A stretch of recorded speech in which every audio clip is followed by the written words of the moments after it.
guys, hope you're doing well as always, and welcome back to another video. And today we are going to be doing my championship predictions. It is boiling at the moment, so I've got my fan on, I've got my windows open, so if there is any background noise, I do apologise, but you may have noticed from my League One predictions the other day that I was rather hot, shall we say, and visibly so. But as well as my championship predictions today, the League One predictions that I've already mentioned, I've also done my League Two predictions, I've got my Premier League ones coming, so it's been a busy summer of research for me. And this league in particular has been by far the hardest one to call. It's been a nightmare. These are going to be controversial, but before we get into it, if you do want me to come and visit your ground, this stadium, in one of my football vlogs, let me know, and let me know a reason why in the comment section down below. The football vlogs are going to be back with a bang, and it'd be great to tick off some new grounds as well, so comment them down below. And also, if you have any videos that you've taken yourself that you don't mind sending me and having me share in a video in the future from you at a football match, whether it's a goal that you filmed, whether it's you with your mate, or whether it's just something funny that you happen to capture on camera, I've left an email address in the description below for you guys to send any videos you're happy for me to share, because I'd love to react to some of your guys' videos and get that together for a video in the future. And the final thing to ask from you guys is comment down below your own predictions as well. I have absolutely no doubts in my mind that you're going to disagree with some of these, and I'm always intrigued to hear what you guys have to say. So without further ado, let's get into those relegation spots. We're working from the bottom all the way up to the top. It's going to get messy, but let's start from the bottom. And in 24th place are a team that I think a lot of people are going to predict to bottom the league, at the very least face relegation, and it is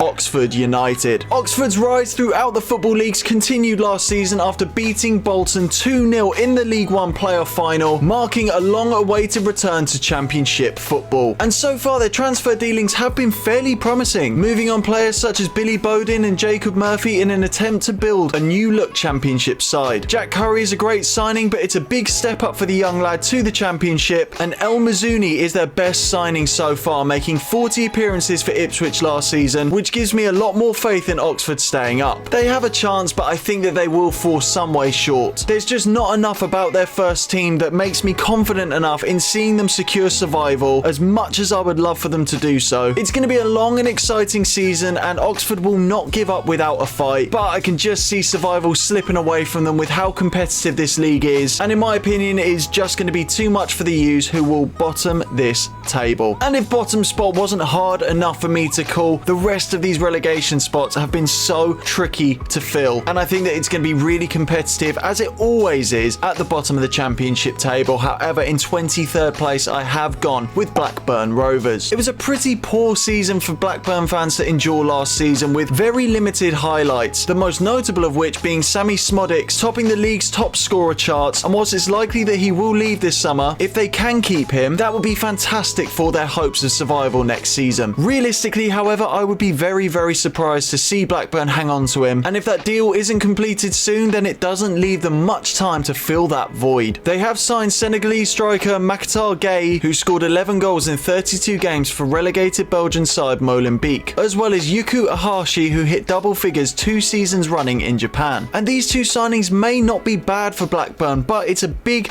gap in quality from where they were last season to the Championship, which, as we all know, is the most competitive league in the world. Things could change, and I definitely don't think that they are nailed on for relegation, but I feel like they will face a relegation scrap yet again this season, unless there are some real significant improvements to that first team. 22nd place now, and another team that have been so hard to call where they're going to finish this season. I have gone with the Green Army in Plymouth. Plymouth's first season back into the Championship was certainly competitive, but it wasn't anywhere near as secure as those Green Army supporters would have hoped. Now under the risky appointment of the unproven Wayne Rooney, could this be the chance to silence his critics or seal his own fate in management, as well as the club's fate in the Championship? Morgan Whittaker is obviously the star man and showed his quality as a Championship player for Argyle, and Plymouth have got a strong enough side to stay up. I just have my doubts over Wayne Rooney. It could either be an absolute disaster show and he's gone by January, or he could silence his critics and have a wonderful season with Plymouth. It is just so hard to call, and only time will tell. And despite how much I love Plymouth, basing it off recent history, it would suggest that they are going to struggle this season. I can see them having a poor start to this season with their early run of fixtures, but as they showed last season, they will keep fighting and anything is possible. They're not doomed, but I think that they are in trouble. Moving out of those relegation spots now and into 21st place, I've got another one of the new boys, and I'm going with Derby County. Promoted back to the Championship last season at their second time of asking, it was a solid campaign for Derby, who already look like a solid Championship squad if things go right for them this season. And they've made some good signings as well, with Ebu Adams from Cardiff in midfield, as well as Corey Blackett-Taylor as a right winger, all wing back from Charlton, which are two positive additions. Although it does appear that Derby are planning on sticking with the majority of that first team that got them promoted to the Championship in the first place, which is definitely a positive. Players like Mendes Lang and the defensive partnership of Curtis Nelson and Aaron Cashin, a very strong foundation for the Rams, but is it enough to see them stay up? I think it will be just about. They play a good counter-attacking style of football, which is definitely going to benefit them if things go well this season, as they will be up against the cosh for it the majority of this year. But the rising quality means that they are going to have to up the ante a little bit against a higher level opposition. I think for Derby it's going to be tight this season, but like I say, I think that they just have enough to stay up and be secure in the Championship for another season. 20th place now, and the final of the promoted sides from last season, I am going with Portsmouth. They topped the League One table last season, only losing 5 games, which is a serious statement of their intent for the future as a football club. And that pitch invasion, once they secured their promotion, showed the footballing world just how much that 7-year wait to escape League One meant to those fans. There's been a bit of a clear out of some of the deadwood in their first team, which will hopefully mean that we'll see some more investment in the future. We've already seen the likes of Josh Murphy and Jordan Williams add quality and depth to the squad, but some bigger names would definitely be beneficial for Portsmouth. Their squad, however, is in a good place, and it looks primed and ready to compete at this level, and I do think that they will survive fairly comfortably this season. It will be interesting to see how the likes of Colby Bishop and Marlon Pack will fare in the Championship, and whether they'll hit the same heights as last season. However, with a foundation of Will Norris in goal, Connor Shaughnessy and Sean Raggett at the back, this provides some confidence in their quality. On the topic of Colby Bishop, he does look likely to miss the start of the season following a heart operation in the coming week, and he will be a massive miss that's hard to replace for Pompey at the start of the season. That being said, I like Portsmouth and I love their style of play under John Mazzino. I think that they will be safe, but I would like to see some more movement on the transfer front just to give them that extra bit of security. 19th place now, and I am going with Stoke City. Stoke used to be one of my favourite teams to watch, with the likes of Shaqiri, Arnautovic and Peter Crouch. However, that is now a thing of the past, and since their relegation to the Championship, Stoke have never really settled and built to compete strongly at that top half of the table and make a strong enough bid to get anywhere near to reclaiming their spot in the Premier League. And furthermore, last season's 17th place finish is their lowest league finish since 2003, so it's clear for everyone to see that this squad needs a lot of improvement to be competing anywhere near the top 10, let alone the playoffs. They still lack a real threatening striker, and after just scoring 49 goals last season, averaging only just over a goal a game, no improvements have been made there this window, and it is a real gap in this squad. However, their transfer strategy does suggest that they are looking to build on a strong foundation at the back, with new goalkeeper and defensive reinforcements brought in. Steven Schumacher has a huge job on his hands, but the former Plymouth boss has got experience with winning promotion, so given a few transfer windows to build, I could see this appointment pay dividends in the long run. But for now, I can't see Stoke improving upon last season, and I think it's going to be another tough watch for the Potters fans, and I think that they are nailed on for another bottom half finish. Moving further and further away from those relegation spots now, and in 18th place, I'm going to go with Cardiff City. 2 consecutive top half finishes for Cardiff is fantastic going, considering the situation that they found themselves in only a few seasons ago, in an identity crisis with a poor ownership, but since then everything seems to have improved behind closed doors. Errol Bullitt was the man responsible for rescuing Cardiff last season, but can he continue Cardiff's upward trajectory? I just don't think so. On paper, this Cardiff side don't really excite me, and I think that a lot of their positive results under their new manager was down to the new manager bounce. And as we know, starting the season with a manager is so much different to when they come in halfway through the season, and it remains to be seen whether or not Bullitt will be able to pick up where he finished off last season. Callum Chambers and Chris Willock are good additions to the squad, both experienced and solid players at this level, and Wilfred Kanga I feel will be a good loan signing for the Bluebirds. I've spoken very positively about Cardiff, and I don't think that they're a club in trouble as such. I just think that the teams around them have strengthened and improved so much more that they're just slightly overtaking where Cardiff are at the moment. So I think that they will do alright this season. I think that they will quite possibly even outdo what I've predicted for them, but my gut feeling is, looking at their opening fixtures, the first couple of months are really tricky for them. I think they're going to start off poorly, and it's just going to be an upward upward battle of trying to build up the table. Whether or not they can do that remains to be seen, but I think that they will finish in 18th place. Time will tell though. I'm always happy to be proved wrong, and I think this is going to happen a lot throughout this prediction video. Moving up in 17th place now, and another team that's quite hard to predict, it is Sheffield Wednesday. Now, I am gobsmacked that they even managed to stay up last season. I thought that they were nailed on to possibly even bottom the table, and they deserve a lot of credit for staying up with some seriously impressive form towards the end of last season. And I think that this season they can definitely kick on a little bit, show the league what they're really about, and with the change of manager from last season and the transfer business that they've done over the summer, I think it's looking quite positive for Sheffield Wednesday. They've definitely strengthened their squad as I look at it. They've got rid of a lot of their older and less capable players at this level. They've brought in some real quality signings. Players such as Jan Valery, Max Lowe and Olaf Kabacki, who comes off of a promising 15-goal season in Poland. And if all of this gels, and if they can pick up where they left off from the end of last season, this could be a really promising campaign for Sheffield Wednesday. I don't want to gamble with them too much. I don't want to throw them somewhere stupid like the top half of the table. I want to be realistic with these, or as much as I can. And I think a 17th place finish is a really good end to the season for a club like Sheffield Wednesday. And if they can keep on building, keep pushing up away from those relegation slots, we could even possibly see them becoming a more stable championship club. 16th place now, and I'm going with the other side from Wales. I'm going with Swansea City. Michael Duff's experiment wasn't one that worked out at all last season and saw his tenure cut short in January in favour of the more progressive and tiki-taka style of Luke Williams. I love the signing of Gonçalo Franco in central midfield, and I think he will suit Williams' style to a T. And overall, Swansea have got a very capable squad to succeed under the former Swindon boss in his first season in charge. They struggled defensively last season, so that needs fixing, but they also struggle going forward as well, with scoring goals a big problem for the Swans. And with top scorers Jamal Lowe and Jerry Yates leaving for Sheffield Wednesday and Derby respectively, who fills that void, and who will they bring in to improve those forward areas remains to be seen. I don't think that the Swans are going to light up the league this season, and despite the fact I think that we will see some improvements for them on the pitch this season, I just can't find anywhere above them to squeeze them any higher than 16th place. And moving into 15th place now, one of those teams in question is Bristol City. Since their promotion in 2015, mid-table has been a near-on guarantee for the club. But from their transfer policy clearly trying to build a good young squad for the future, their sights are clearly set on building for a more positive future under their manager Liam Manning. With their squad on paper at the moment, I think that they could benefit from a couple of big hitters to join the ranks. Yes, it's good building a good core of young players, but you need a good set of reliable players to enter that team and carry those youngsters through week in, week out, and I think that they're only a handful of those kind of players away from potentially breaking into the top 10. Their squad is good if a little undercooked, and if they bring in experienced quality championship players like I've just mentioned, then that would give them such a significant boost, especially in those forward areas where they are lacking. With two young strikers brought in, however, and judging Bristol where they are, I don't think that they're quite there to kick on just yet. It's a positive project that they've got at the moment, and with the youth and inexperience, it does bring unpredictability. I think a similar finish for them from last season will be an appropriate prediction, but things are looking up for Bristol City's future. 14th place, and I have gone with Watford. Frustratingly inconsistent, I would imagine, would be two words that come up very frequently if you speak to a Watford fan about how their last season panned out. At points last season, they looked really cohesive, played some really fluid football, and showed some glimpses of quality. At other points, however, they look vulnerable, disjointed, and inconsistencies like that is something that really have to change. Ismail Kone has left the Hornets, which is such a shame, as I think he was a really quality player for them, and the departure of Mateus Martins back from his loan at Udinese will sting them just as much. I think that there's a good defensive foundation at the club, but the additions of Vata and Doumbia are just too young and inexperienced to really shore up the attack. I don't think that it's going to be a very positive season for Watford, and I will certainly be absolutely shocked to see them pushing anywhere near for those playoffs or promotion contention. I think that they need a few more quality signings to push further up that table, but judging them as they are, where they are now, I just can't see them any higher than competing for mid-table. Continuing on now to 13th place and really getting stuck into these mid-table slots, I have gone with Sunderland. Sunderland's stabilisation of their squad since their promotion in 2022 has seen them build a young squad with their hopes of challenging for promotion later down the line. Their championship playoff dreams were cut short just 2 years ago by Luton, and last season's bottom table finish is what the Black Cats had to endure, showing that there is still plenty of progress to be made. Players like Luke O'Neill is a real fan favourite and a strong captain. Joe Bellingham is flourishing more and more more with his development, but it's the former Leeds man Jack Clarke who's garnered a lot of interest this summer after 15 goals and 4 assists last season. No significant transfer business has been completed so far, with Ian Poveda the only player brought in, and in my opinion he is just not a good enough player for this level and not a difference maker either. Alan Brown and Simon Moore are experienced heads, but not hugely encouraging for a fan base that demands so much. I feel that another mid-table season is in store for Sunderland this season, although it's going to be interesting to see how their new manager Reggie Labrie handles this new team and whether he can bring Sunderland an identity that they've been lacking in the last few seasons. I think that as things stand, he needs a lot more backing in the transfer market, and there's not a great deal of time for that to be done, but if he can steady the ship at least for this season and give them a strong platform to build on for the future, that will be a positive appointment and it will be a positive season for Sunderland. 12th place and right in the middle of this table, I am going with Queen's Park Rangers. It was a disappointing campaign for QPR last season, who looked down and out under Gareth Ainsworth until Marty Cifuentes came in October, and after the improvements that he brought on the pitch, it took time, but QPR's safety was eventually guaranteed. There are question marks towards the hierarchy at QPR, but the fans' love for Cifuentes is absolutely unmatched. Zanchella looks to be an improvement up front for a team who struggled with goals last season, scoring 14 goals in Switzerland before his arrival, and with the improvement in QPR's chance creation last season from the likes of Ilias Chair and Lucas Anderson, the Slovenian international could be an absolute machine in the Championship with the right service. There have been some eyebrow-raising departures, however, with the likes of Chris Willock and Asmir Begovic especially going to be a huge miss for the R's. But the positives are that the recruitment have looked to fill those gaps, as well as fill in that void of a goal scorer up front. All in all, I think that QPR will improve massively this season. I'm interested to see how Cifuentes' side gets on in the first few games. Do they continue this sort of smash and grab style of football, or do they try and neaten things up and play a bit more possession, bit more control of the game? It remains to be seen, but I'm confident in QPR this season, and I think that they could even potentially break into that top 10. Starting off the top half of the table, and I am going with Millwall. As recent history would have it, Millwall have been a staple piece in the Championship mid-table, which has ultimately played little part in my prediction for them this year. However, I do think that they have made some grounds to improve. Starting off with the transfer business to bring in Tanganga from Tottenham, who at points has shown real Premier League quality but just fell out of favour at Spurs, so his arrival brings a sense of optimism after a successful loan spell from January last season. Macaulay Langstaff as well brings a feeling of optimism, because obviously he was the League 2 top scorer last season by some way, scoring 28 goals. However, will he be able to deliver on a stage 2 leagues higher? We'll have to wait and see. I don't think he'll be hitting the same numbers as he did in League 2, but if Millwall's service can improve on the pitch, then we know that this man can score goals. Neil Harris's appointment made a huge impact, saving their season, when at one point it looked as though they could be dragged into a relegation fight. I think that this season he will continue to stabilise and improve the Lions and push further up the table. I feel like putting them any closer towards the playoffs is too much of a gamble, but the bottom line is I think that Millwall will have a positive season this year. 10th place now, and I've gone with Preston North End. Since promotion in 2015, Preston have been a comfortable and nailed on mid-table side, with their finishes ranging from 14th to 7th during their stay. Ryan Lowe has slowly seen Preston's stock rise, with an incremental improvement season by season, with a 13th place finish in his first half season in charge, followed by a 12th and 10th place finish, which is very positive. They've brought in Sam Greenwood on loan to further his development, and hopefully we'll see him get more game time at Deepdale after showing flashes of brilliance at Middlesbrough. Preston have got a good squad, and they are more stable than the likes of Millwall and QPR, who as we know are on the rise at the moment anyway, so I think that they'll be able to just about hold them off, maintain that mid-table finish, and I think that they will finish hereabouts next season, give or take a couple of places. 9th place and building towards those playoff spots now, I have gone with Hull City. Hull fell agonisingly short of the playoffs last season, and as a result of their solid campaign, they've been ransacked of their best players this summer. Jacob Greaves, Ozan Tufan and Jadon Philogene have left the club. They've hired Tim Walter, who's a more attacking coach than Liam Rosenier, and the sacking of Rosenier to me seems like a harsh decision after such a positive campaign, but it is all changed at the MKM Stadium. My stance on Hull, however, is that the gaps that I've mentioned are ones that desperately need filling, and that's before they even think about improving the squad. Their transfer business so far this season has been slow, and after the £35 million that they've received from player sales, you'd expect and hope for some of that to be reinvested into the first squad this season. If they get it right though, I think that they will kick on from where I've got them placed at the moment, and they will be fighting again around those playoff spots. I think that that area of the table is within their touch but slightly out of reach. Time will tell, but ultimately the success of their season comes down down to the appointment of Tim Walter and how successful their transfer window is going to be. 8th place now, and I am going with the Canaries in Norwich. Norwich surprised a lot of people by reaching the playoffs last season until their eventual and expected defeat to an out-of-form Leeds United in the semi-finals. In terms of where they are now though, they need to regroup, they need to strengthen and build some solid foundations to keep on building and keep on pushing for those higher spots. And with players like Adam Ida, who impressed for Celtic last season, scoring 8 goals in 15 matches, looking to be on his way out, there are funds there to be brought in, and in my eyes funds that need to be invested back into strengthening the team to take them to that next level. New centre-back Jose Cordoba has positive reviews from his time in Bulgaria, so he'll be an interesting player to keep his eye on, but ultimately I think that Norwich will be finishing this season just outside the playoffs, although I do expect them to be competing there or thereabouts once again. 7th place, and another team narrowly missing out on those playoff spots, I am going with Middlesbrough. Last season's finish was disappointing for Middlesbrough, missing out on the playoffs by just 5 points, when many had expected them to finish in the playoffs at least, and some even tipping them to finish in those automatics. Despite their drop in league placement, Michael Carrick's side were a delight to watch going forward, but they need to make a few tweaks on the pitch to progress from the outsiders to being a real threat to those teams further up the table. More aggression, tighter at the back, and ideally less injuries would go a long way for helping Middlesbrough this season, although admittedly the latter of which is almost impossible to control. Emmanuel Latte-Lath is still at the Riverside after his 18-goal campaign, and his performances are going to need to be maintained and improved in order to contribute for those marginal gains to push them further up the table. But of course that relies on quality service from the wings. All in all, I think that after a summer to regroup and rebuild for the new season, I think that we will see Borough pushing up towards those playoff spots once again. They weren't miles off it last season, and I think it's reasonable to assume that they could just sneak in, but I think that they once again will just about fall short based on the quality of the teams that are above them. And starting off those playoff spots now, I am backing West Brom to fill that 6th spot, although admittedly it is so open and anyone's for the taking. West Brom reaching the playoffs and the journey that they went on in the semi-finals was ultimately a positive step in their progression as a club. And another positive for Baggies fans is a change of ownership after things went sour with their old Chinese owners. Shilen Patel is the new chairman, and hopefully the start of a new positive era for West Brom. And more news is that Carlos Corberán is set to stay on as manager for yet another season. Their squad and where they found themselves last season speaks for themselves, and I think that their transfer business has been good, bringing in some positive new additions and getting rid of some older dead wood that they don't really need anymore. Ultimately, they've got one of the best managers in the league, a hungry and capable squad, and I don't see any reason why they can't finish in the playoffs this season. As I said, however, this spot is going to be very competitive with the teams in and around this area, but I think it is theirs to lose. 5th place, and another team that I think are going to make the playoffs this season, I have gone with Coventry City. I loved watching Coventry last season, and one of my biggest regrets was not making the trip up to Coventry to go and watch a home game. Of course, exceeding expectations in the FA Cup, but Mark Robins' side is young with a nice blend of experience, and I do think that playoffs should be the aim for Coventry this season. Obviously, their golden boy Callum O'Hare's free transfer to Sheffield United is a shame, considering the obvious project on display here at Coventry. But there's still plenty of quality in the first team, and I'm especially excited at the £5 million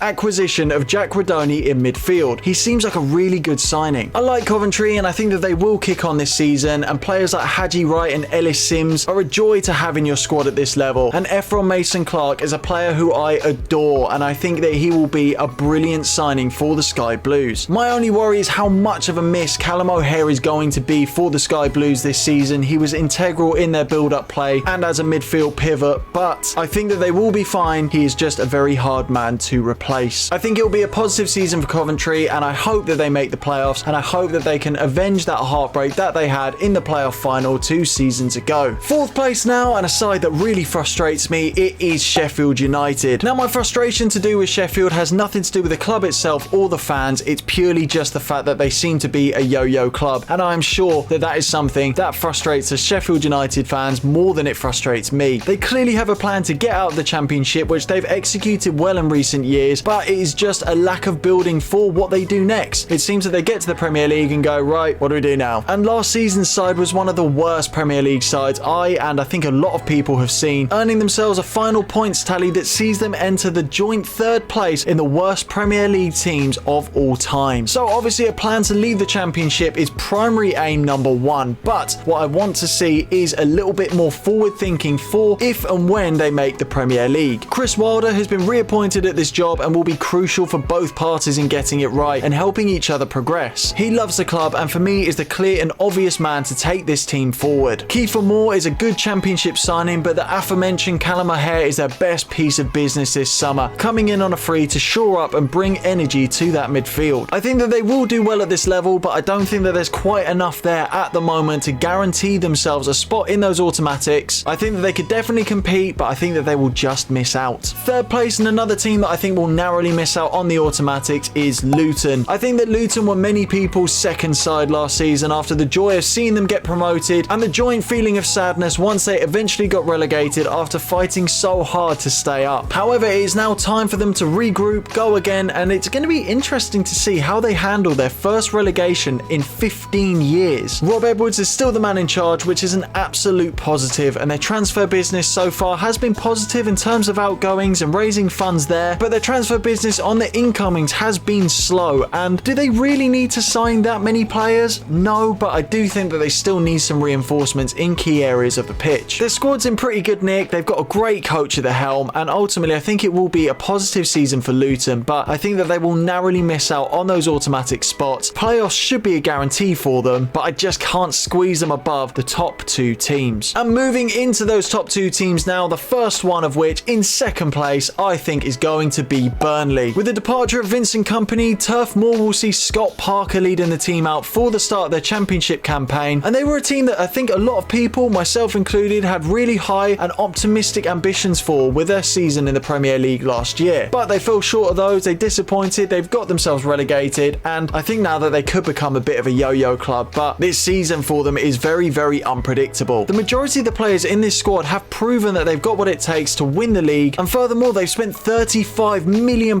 so far on player signings, making them the biggest spenders in the championship by a country mile. I'm optimistic with what Burnley can achieve this season, hence why I've got them where they are. I think that Scott Parker can be quite hot or cold with what he can achieve, but he's secured promotion before with Fulham, and I think that Burnley feels like a similar project to what he's exceeded with before. I think that for Burnley, playoffs is absolutely nailed on, but looking at the squad that they've got, I think that their sights should really be set on automatics, and I think that they will just about achieve that. Which brings us on into first place, and a team that a lot of fans were very happy to see not only bottle the automatics last season, but also bottle their playoff campaign as well, losing 1-0 in the final. It is, of course, Leeds United. Despite their fantastic unbeaten run of 15 games at the start of 2024, Leeds ended up living up to the chant sung by thousands of people at the end of last season of Leeds are falling apart again as they missed out on promotion from the Championship. But I am confident that this season will be different. The obvious talking point as far as transfers are concerned is the departure of Archie Gray. Following a bloodline of Leeds United legends, many were disappointed to see him jump ship to Tottenham, although the money that's been brought in is of course a positive for the club in terms of allowing more flexibility in the transfer market. Joe Rodon has been made permanent, and players such as Brendan Aronson and Max Werber are back from last season's loans and apparently desperate to contribute according to the manager. Their squad is already strong. Somerville and Ruta haven't been poached yet, and so long as Leeds can start the season better and finish it stronger as well, I think that there is no reason why they can't win the league. The league is still competitive at the top end of this table, but in terms of Leeds United and where their squad is at the moment, I think that they are levels above some of the teams in contention for the playoffs and promotion, and really should be nailed on for automatics at least. But I'm optimistic for them this season, and I think that Leeds will not be falling apart again. I think they're going to get promoted, win the league, and it's going to be a positive season. Which now sees us finish this video, ladies and gentlemen. Thank God that is over, and I'm expecting a lot of comments flying my way about why have you put so-and-so here, why is so-and-so not there. But listen, at the end of the day, it's just my opinion. I've done my research, I've had a look, and obviously watched a lot of championship football last season. Anything can happen. I'm always happy to be proven wrong, and I'm always happy to hear your thoughts. So definitely comment down below, ladies and gentlemen. Subscribe if you're new. Thank you so much for watching, and I hope that you are excited for the championship season. Football is back. See you soon, ladies and gentlemen. Take care as always.